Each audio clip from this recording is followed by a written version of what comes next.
Moi! Mun nimi on Saskia ja mä oon Joensuun seudun erilaisilla oppijoilla erityisluokanopettajana töissä ja sit yhdessä hankkeessa erityisasiantuntijana. Itse oon niin pitkään kuin muistan niin ollut ihan jäätävä jännittäjä. Mä muistan yläasteella mun piti pitää esitelmä yhdestä henkilöstä, Anne Frankista, ja mä olin valmistautunut siihen ja mä tykkäsin, mä nautin siitä aiheesta, mutta kun mä pääsin siihen luokan eteen, tuli olo, mulla oli palakurkussa, että mä en saanut sanaakaan sanottua. Mä varmaan seisoin siinä luokan edessä 5 minuuttia, ihan hiljaa.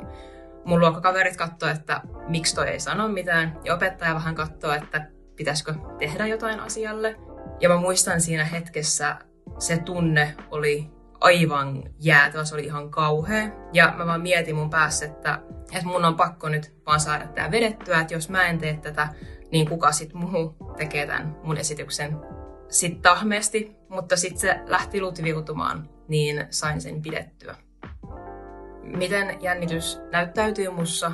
Voi olla, että kun mä puhun, niin mun puhe alkaa nopeutua tai on hyvin levoton olo, hyvin semmonen, en malta pysyä paikallani ollenkaan. Saattaa joissakin tilanteissa myös olla, että mulla nousee se palakurkkuun ja se paineen tuntuu rintakehässä, että ei millään saa sanottua mitään, vaan pihisee henki juuri ja juuri. Kun puhuu, niin tulee jollain tavalla semmoinen hengästynyt olo. Että vähän semmoinen, kun yrittää vaan haukkoa happea ja pitää itsensä kasassa.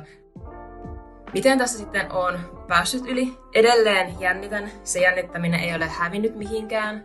Jollain tavalla ehkä muuttanut muotoaan ja en ole antanut sille tunteelle valtaa, mutta tiedostan tunteen hyvin vahvasti lähes päivittäin. Mä puhun itselleni tosi paljon päässä.